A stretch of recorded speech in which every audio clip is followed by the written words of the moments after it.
1 Timóteo, capítulo 4, verso 1.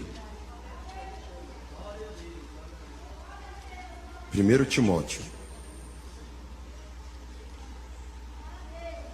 Vamos ler?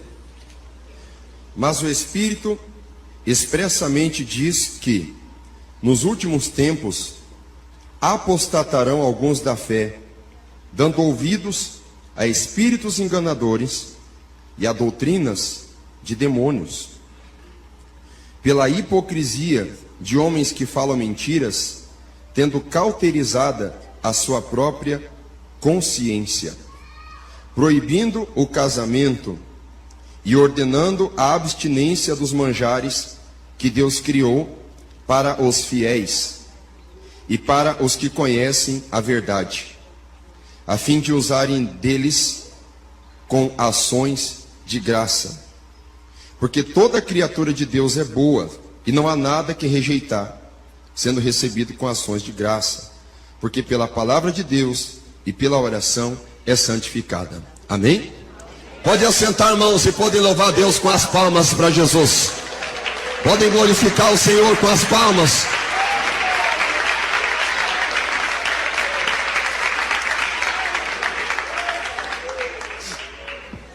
Queridos irmãos, algo profetizado na Bíblia está se cumprindo nos dias modernos. Algo profetizado na palavra de Deus através do apóstolo Paulo está acontecendo no mundo hoje. No mundo cristão, algo que foi profetizado, já foi avisado que aconteceria. Já foi avisado que seria dessa maneira. Tanto que, quando você, porventura, quiser de certa forma encontrar algum tipo de inimizade, contenda ou dissensão, basta você trazer à tona algum assunto mais austero da Bíblia. E quando eu digo assunto austero, eu digo assunto que não é tão popular.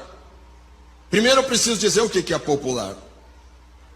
Alguma coisa que é popular no seio da igreja moderna é bênção, vitórias, livramentos, prosperidade, restituição. A coisa mais comum que tem é você ouvir glória a Deus e aleluia quando se diz que um crente vai vencer.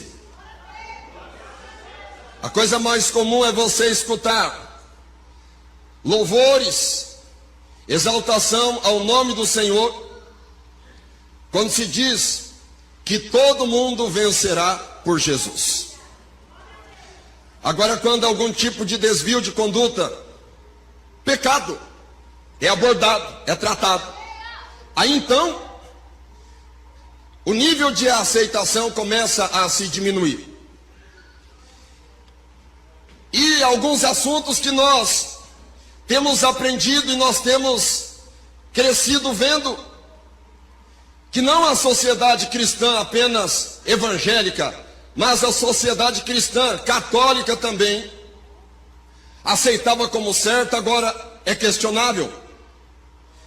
Está acontecendo no mundo hoje uma situação moralmente, sociologicamente chamada inversão de valores.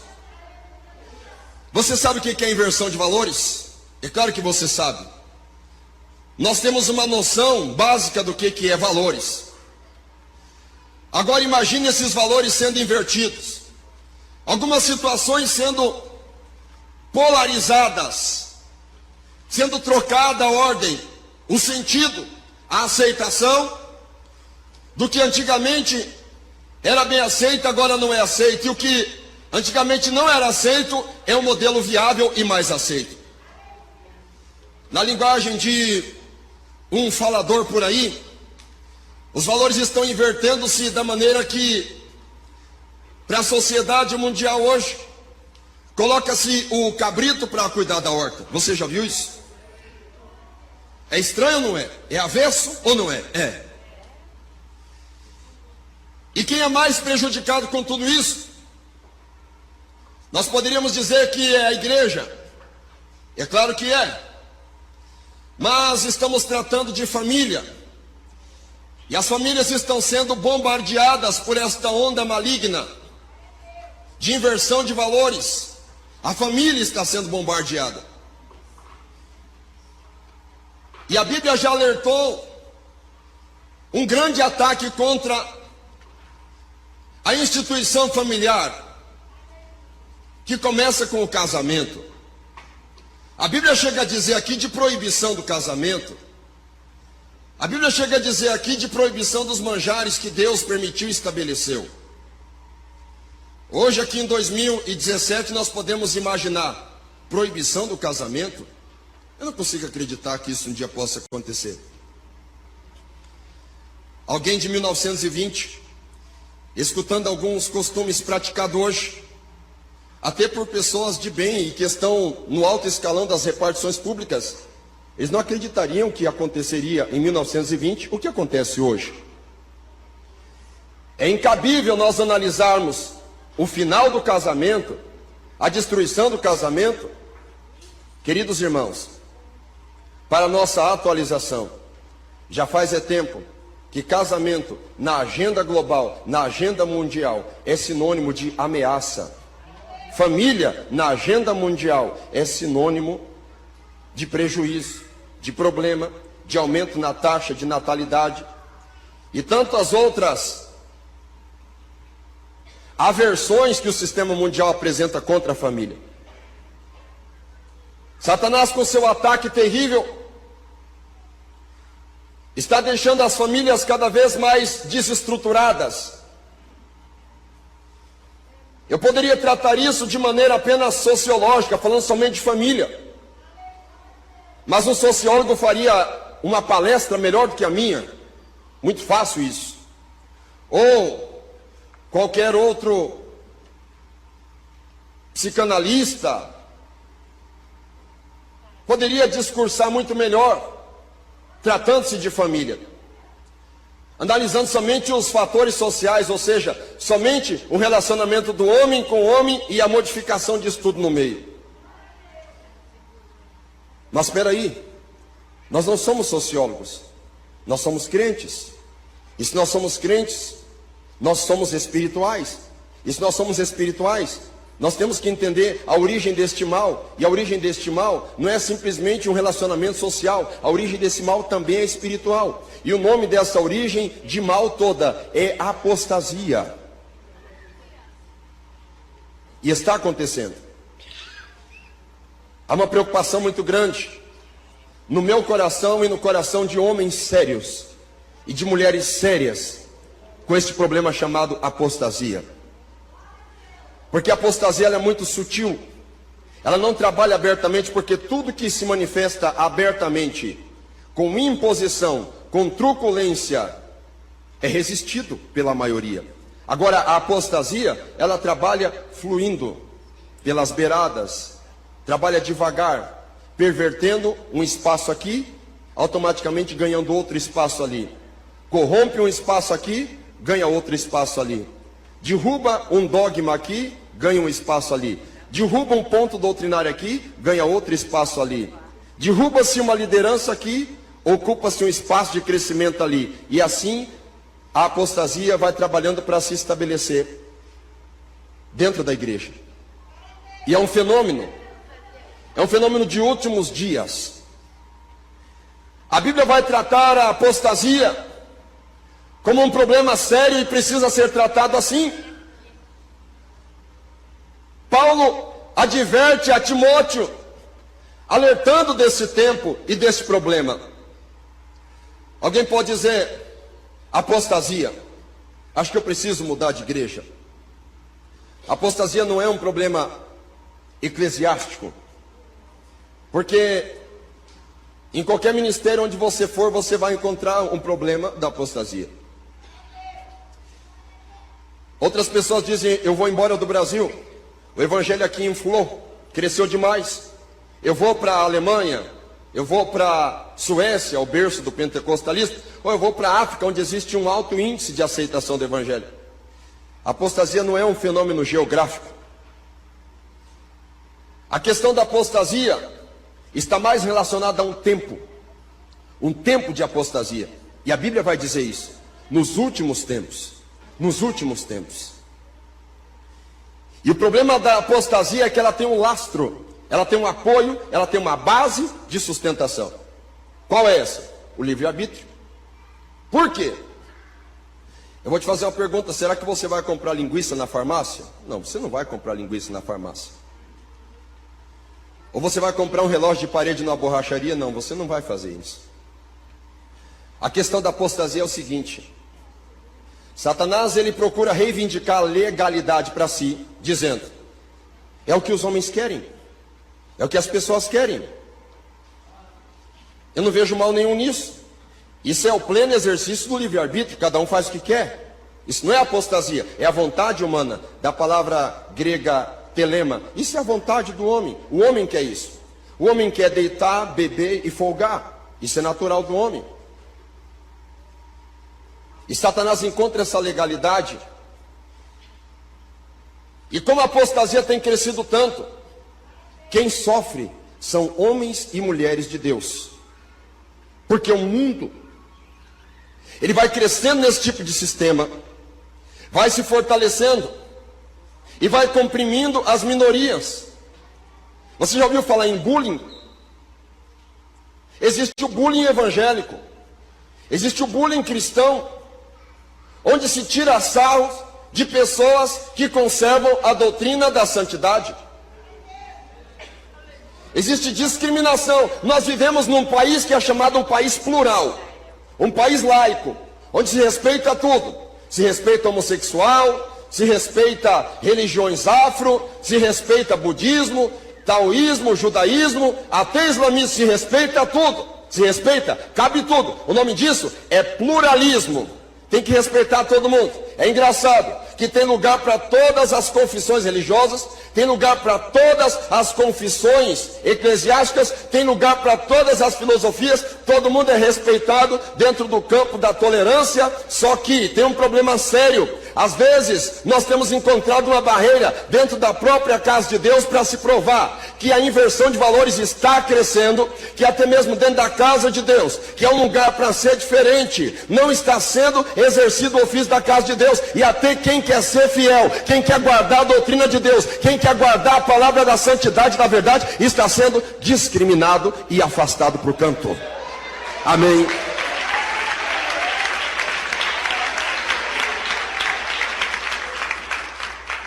Talvez alguém julgue dizendo: pastor, isso está acontecendo na Igreja de Deus Amor. Estou dizendo que isso está acontecendo no Brasil. Um crente que quer guardar a palavra e a doutrina de Deus, ele é chamado de xiita, ele é chamado de radical, ele é rotulado de conservador acelomado, ou tantos outros adjetivos pejorativos e vergonhosos. Por quê? Ora, qual é a opção correta de se servir a Deus? Ah, eu não sei. Como assim não sei? Não, não sei, é relativo, depende do teu ponto de vista. Você vê Deus do jeito que você quer. Não, Deus é uma maneira só. Não, e a pluralidade? Ah, tá, é verdade, temos que respeitar. Tudo bem. E assim o mundo vai se aprofundando, vai perdendo a sua essência.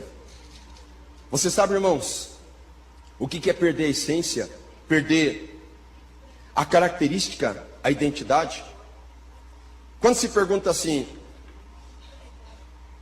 o que se faz num boteco?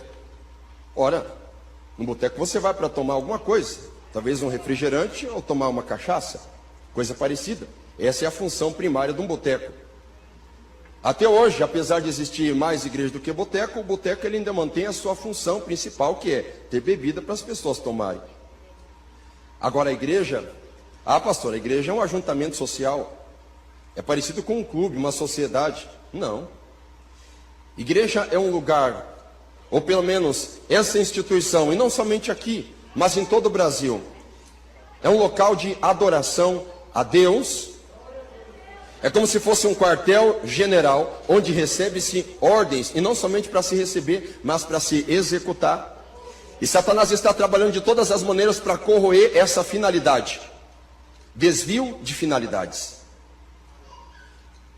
apostasia. E já começou a ser sentido os problemas da apostasia no Brasil. Problemas morais. Porque eu vou te dizer o que é pior do que alguém que está desviado lá no mundo, ou alguém que não conhece a palavra e está lá no mundo. É alguém que conhece a palavra, conhece a verdade e está desviado dentro da igreja. É pior. Eu vou dizer para você que existem problemas morais que já estão sendo perceptíveis por causa da apostasia. Problemas morais. Não estou dizendo de situação espiritual ainda, estou dizendo de moral, ética, valores. Estão sendo corrompidos. A igreja brasileira está perdendo em termos de compromisso. A igreja evangélica, a igreja pentecostal está perdendo para o catolicismo em muitos aspectos. Estamos perdendo em termos de moralidade para o judaísmo. Estamos perdendo em termos de moralidade, de ética, de respeito, de valores, até para o islamismo. Eles não abrem mão dos seus valores. Estamos percebendo problemas de ordem financeira também, porque onde existe uma desordem moral, não vai você pensar que é só a situação pecaminosa. Não, vem problemas financeiros também. Porque o pecado também faz você gastar dinheiro à toa. O pecado, uma vez estabelecido na vida de seja quem lá for, ele vai corroendo a vida financeira da pessoa. E é um caos. A apostasia está trabalhando dessa maneira, endividando, colocando as pessoas numa situação cada vez mais caótica. E a família vai sendo assim prejudicada largamente por causa desses problemas. E sabe ao que me refiro? Problemas financeiros relacionados não somente ao consumismo, mas relacionado também a um tipo de gasto de tempo com aquilo que não é necessário. Tudo produtos da apostasia. E os problemas espirituais. Crentes com problemas espirituais. Crentes com problemas que nós poderíamos dizer, não é normal isso. Já está acontecendo em nossos dias. Estamos aqui buscando o socorro de Deus. Isso é verdade, estamos. Mas nós não podemos fechar os nossos olhos para esta realidade que está à nossa frente. Estamos vivendo, irmãos, um grande surto de apostasia. E tem um problema, esse surto não vai passar. A Bíblia nos diz aqui, nos últimos tempos, alguns se apostatarão da fé. E essa palavra ainda me traz uma certa esperança. Porque a palavra alguns não indica totalidade, indica uma parte, uma parcela. Sabe o que eu dou glória a Deus? Porque são alguns, não são todos. Por aí, em muitos lugares onde você escuta falar o nome de Jesus, vocês sabem, irmãos, não tem nada mais de Jesus. Nesta finalidade não existe mais, porque não se tem mais um compromisso verdadeiro com o cristianismo em muitos lugares, em muitas igrejas por aí. Porque a apostasia já corroeu o interior de muitas instituições e está corroendo, está trabalhando de todos os jeitos. E muitos estão se apostatando. Mas a palavra alguns, como eu já disse, me traz esperança. Porque alguns não quer dizer todos. Ainda existe alguém que é remanescente e fiel e que não se dobra à apostasia. Existe alguém que ainda ora, que ainda jejua, que ainda lê a Bíblia, que ainda luta pela santidade, que ainda luta pelo que é certo, que ainda luta pelo que é correto, que ainda acredita que há esperança de salvação.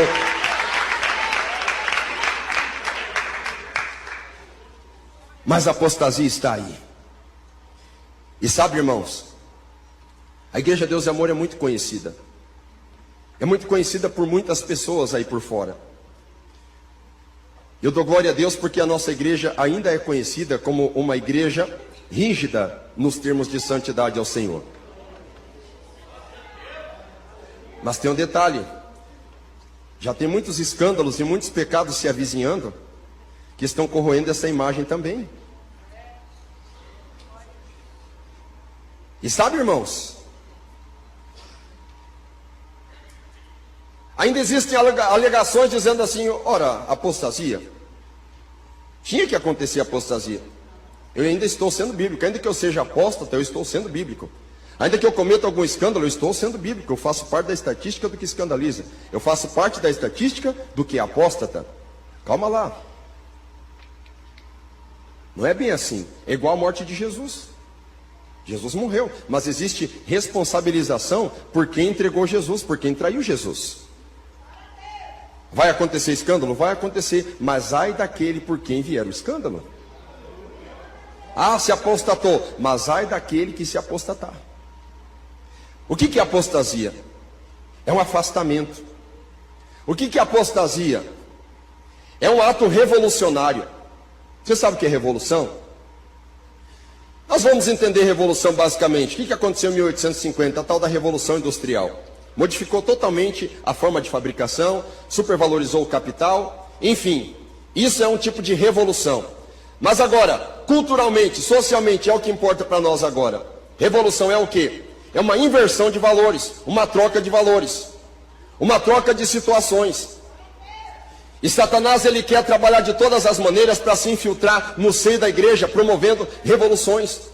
Espíritos revolucionários. O que é um espírito revolucionário? Espírito das mudanças, das transformações, cada vez mais constantes, cada vez mais efetivas, cada vez maiores, cada vez mais expansivas, evolução e também revolução, para quê? Vamos ver o que vai dar a revolução. Queridos irmãos, a apostasia também está muito relacionada à revolução, e eu entendo e sei que quem está aqui, nesse corpo, aqui nessa igreja, entende os problemas sérios que as revoluções têm causado em muitos países. Revoluções têm causado sérios problemas na sociedade. Existe uma necessidade de revolução, pastor? Olha, pode até existir, mas a revolução que eu defendo é a nós retornarmos ao princípio da igreja primitiva, da santidade, da oração, do jejum, da santificação, de buscar Deus. Esse é o tipo de revolução que precisamos, não a bagunça da apostasia.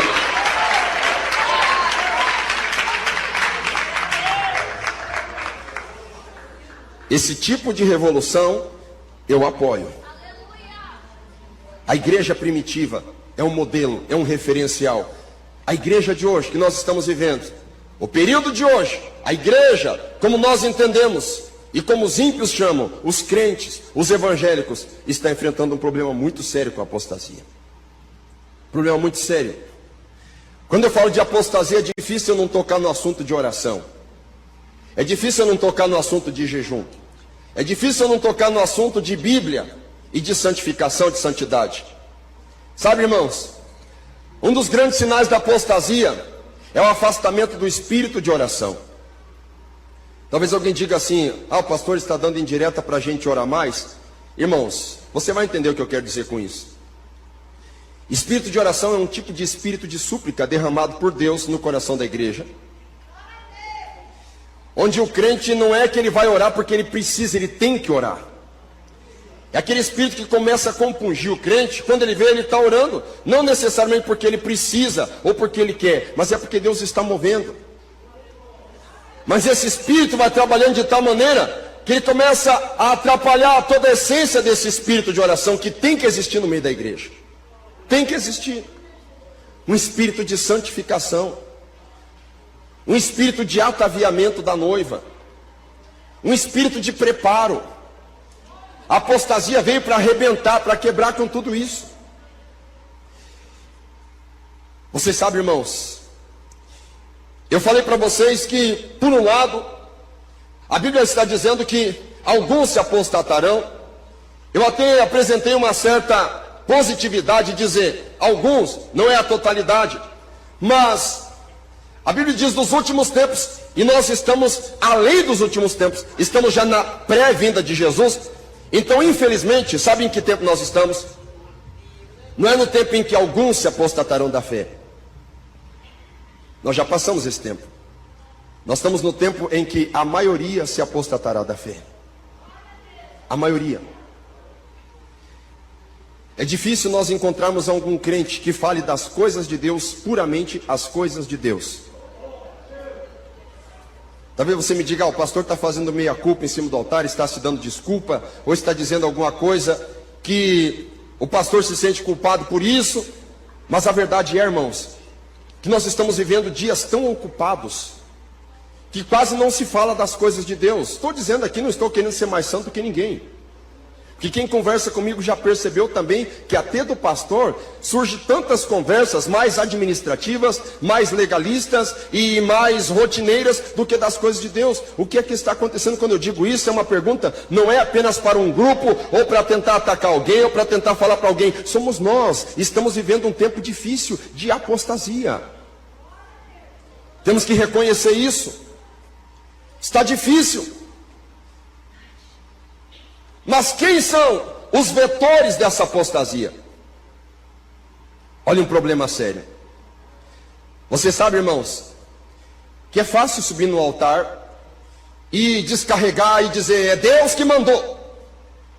Quando não se ensina, ou quando se afasta ou se negligencia o ensinamento da verdade. E aonde Satanás se vale e se aproveita?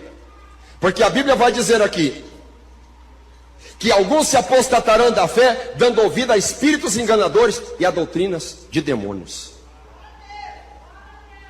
Mas de onde vem essa doutrina de demônio? É um demônio que se incorpora numa pessoa, ou num crente, ou num membro, e esse membro se torna apóstata, como se ele se tornasse um zumbi, ou ele fosse picado por uma doença de Chagas, ou que ele recebesse um HIV, ou um câncer, ou alguma coisa transmissível? Não. O problema está no atalaia, no pregador, em se falar a doutrina, em se falar da santidade, em se falar daquilo que leva para o céu e daquilo que leva para o inferno. E eu quero compartilhar com vocês algo que aconteceu comigo ontem. Eu estava na hora da Santa Ceia, com os joelhos dobrados, o diácono Paulo estava aqui, fazendo a oração, e dizendo aos irmãos, você tem na sua mão, agora, uma gotícula do sangue de Jesus. Quando ele falou isso, eu de joelhos, eu falei, meu Deus, me ensina a guiar a tua igreja, e me ensina a minha responsabilidade. Eu terminei de pensar e falar com a minha boca diante de Deus. O diácono Paulo falou assim, você sabe a sua responsabilidade. Ele falou aqui de cima do altar, ele falou assim, você tem na sua mão agora uma gotícula do sangue de Jesus. Você tem a sua responsabilidade, você sabe a sua responsabilidade.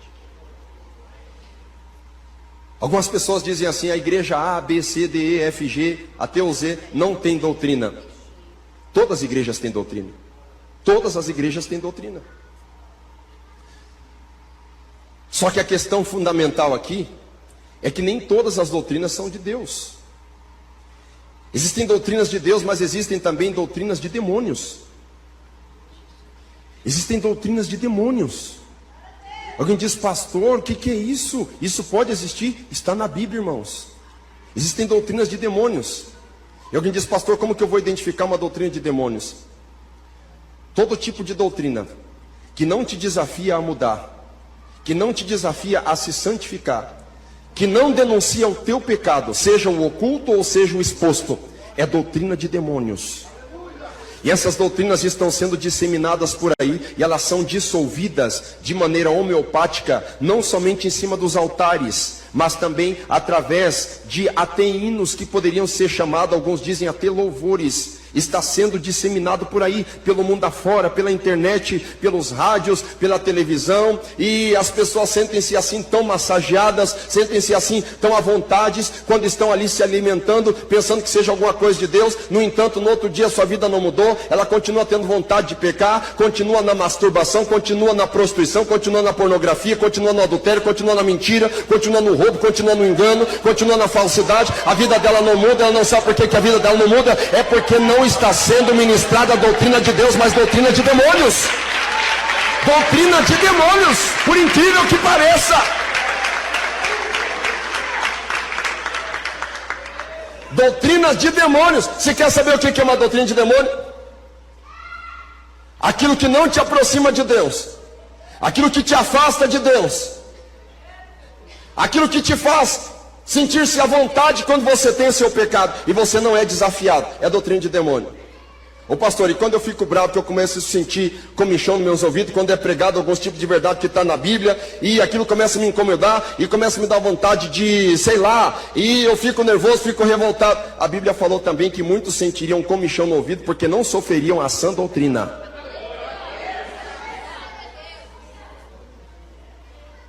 E vou dizer uma coisa séria. A apostasia, ela não tem por costume permanecer estática. A apostasia, ela é evolutiva, ela evolui.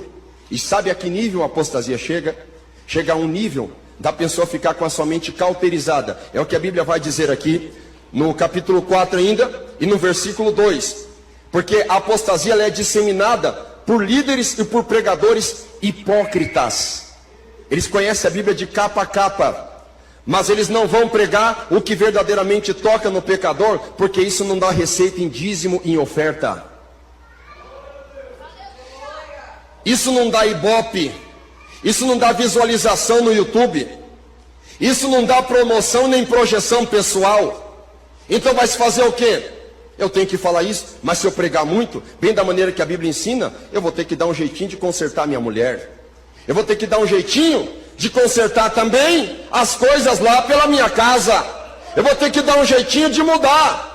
Eu vou ter que dar um jeitinho de melhorar, porque se eu falar, daqui a pouco eu vou ser acusado, vai se voltar contra mim. Então eu tenho que dar uma aliviada. E aí que acontece dos falsos profetas ganhar terreno e ganhar seguidores, que vão lá, como os zumbis gospel, dar dinheiro para eles se enriquecerem pelas suas concupiscências satisfeitas e saciadas por pessoas que querem aproveitar desse tipo de mercado. Se agarrar a esse tipo de mercado, o mercado da fé, da hipocrisia, da mentira deles, que eles vão destilando tudo isso. Por que eles fazem isso? Porque a sua mente está cauterizada. O que é uma mente cauterizada? Você sabe o que é uma anestesia? A anestesia tem por finalidade adormecer alguém. Então a mentalidade dele está cauterizada. Ele conhece de teologia, ele tem seu anel de teologia, ele é doutor, ele não é só bacharel, ele é doutor em divindade ou qualquer coisa parecida. Mas se ele for pregar a verdade da maneira que a verdade tem que ser pregada, ele fica com medo que vai espantar o povo, ele fica com medo que as pessoas vão achá-lo impopular, ele fica com medo que não, porque não é assim, que Deus que me perdoe, não é dessa maneira, porque já pensou, será que Deus não vai ter que levar todo mundo para o céu? Calma, calma, calma, cuidado igreja, cuidado com a apostasia. Se doutrina afastasse crente, você não estaria aqui nessa noite na igreja pentecostal Deus Amor, porque aqui é permitido pregar doutrina, é permitido pregar a verdade e a santidade.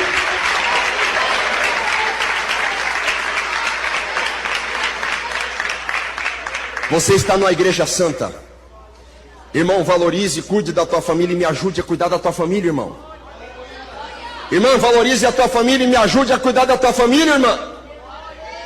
Eu amo a tua família, mas eu amar a tua família não é eu ficar mostrando os dentes, sabendo que você está correndo a passos largos para o inferno através da apostasia, e eu continuar batendo a mão na tua cabeça, no teu ombro, e dizendo que está tudo ok, que está tudo certo. Eu seria também um falso profeta de primeira estirpe, e eu digo aqui nesse altar, diante de Deus, que Deus possa me levar do que eu vou dizer aqui agora. Se for para mim transformar-me num falso profeta, ou num pregador domesticado, que Deus me mande lá para o meio do mato de onde eu vim, mas eu não quero me apostatar, porque eu sei diante de quem eu tenho que dar conta da minha alma. Eu sei para quem eu tenho que dar conta no último dia.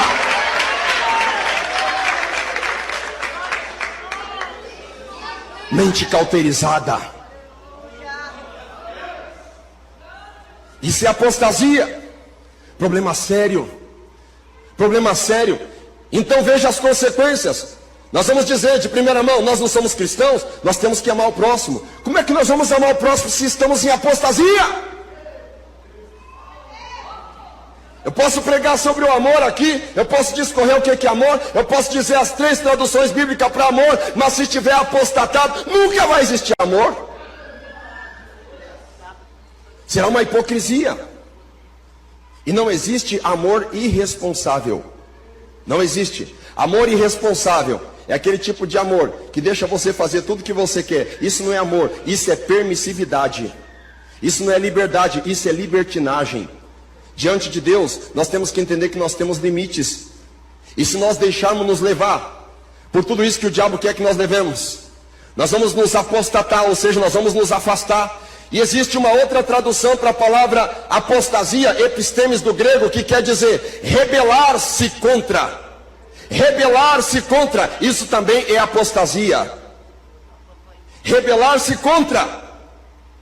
E é um sinal dos últimos tempos. E a apostasia está aí. A apostasia aconteceu no jardim do Éden, seduzindo Adão. Aconteceu no deserto, seduzindo a Balaão. Aconteceu por tanto tempo lutando para seduzir a Pedro, conseguiu seduzir a Judas Iscariotes. No tempo de Paulo, a apostasia seduzia muitos homens sérios. O diabo trabalhou com a apostasia até para seduzir o apóstolo Pedro.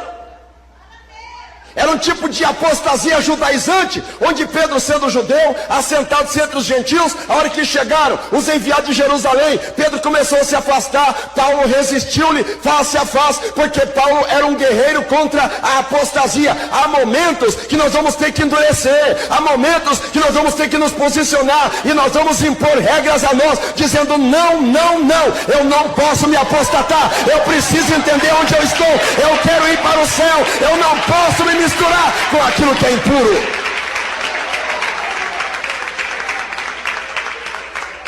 Desperta a igreja de Deus, desperta a igreja de Curitiba. Eis aí a apostasia batendo na tua porta, eis aí a apostasia querendo entrar, eis aí Satanás querendo colocar em dúvida os dons de línguas estranhas, o dom de revelação, os dons de cura divina, os dons da inspiração, da pregação da palavra de Deus, a eficiência e a cura durante o louvor. Eis aí Satanás trabalhando para ridicularizar a nossa fé. Mas não ceda, não ceda, não ceda, não se apostate, permaneça firme no que você aprendeu, não volte atrás. Aleluia. Pastor, mas já está tudo perdido. É final de tempo. A Bíblia já disse da apostasia que seria um fenômeno para os últimos dias. Mas eu vou te apresentar um poder extraordinário para combater a apostasia. E também é um sinal de últimos dias. Joel capítulo 2, 28. E há de ser que nos últimos dias derramarei do meu espírito sobre toda a carne. É nos últimos dias. Nos últimos dias não tem só apostasia, não. Tem derramamento do Espírito Santo também. Tem poder de Deus também. Tem unção e autoridade também. Tem a graça de Deus também nos últimos tempos. Não é só apostasia, não. Pastor, eu me sinto apenas como mais um perdido no meio da multidão. Não, você não está sozinho. Você não está sozinha, não, irmã. Deixe falar o que quiser, deixe pensar o que quiser, não importa, siga na sua direção. Não permita a apostasia modificar a tua forma de ver o céu. Não deixe a apostasia invadir a sua família, porque a apostasia destrói as famílias. Fiquem de pé em nome de Jesus. Levanta a sua mão para o céu. Diga comigo: Senhor Jesus, tenha misericórdia de mim. Senhor Jesus, tenha misericórdia da minha família. Eu te amo, Jesus. Eu te amo, Jesus. Todos digam glória a Deus. Quem está feliz com o Senhor, diga glória a Deus. Amém, irmãos? Eu quero fazer uma pergunta. Nessa noite, tem alguém para aceitar Jesus? Para reconciliar-se com Deus? Alguém que está afastado, desviado da igreja e vai voltar para Jesus hoje? Tem alguém? Levante a sua mão. Tem alguém? Tem alguém que hoje Deus teve misericórdia de você, te trazendo aqui, e agora você vai tomar uma decisão com Deus, que Deus mesmo colocou esta possibilidade nas suas mãos. Tem alguém para reconciliar-se com Deus? Levante a sua mão. Tem alguém para aceitar a Jesus? Tem alguém? Tem alguém para aceitar Jesus? Levante a sua mão, vem aqui à frente, que eu quero orar por você. Nós vamos todos aqui orar por você. Tem alguém? Se levanta e vem em nome de Jesus. Deus está te dando esta oportunidade. Venha para Jesus. Venha fazer um propósito com Deus. Venha ver a mudança que Deus tem para realizar em você. Venha. Os últimos dias estão aí. Nós não temos mais tempo a perder. É hora de nós nos aproximarmos mais e mais de Jesus. Vem para Jesus. Tem alguém? Dá um sinal com a tua mão. Tem alguém? Não tem? Glória a Deus. Que Deus prepare uma outra oportunidade. Amém? Deus abençoe.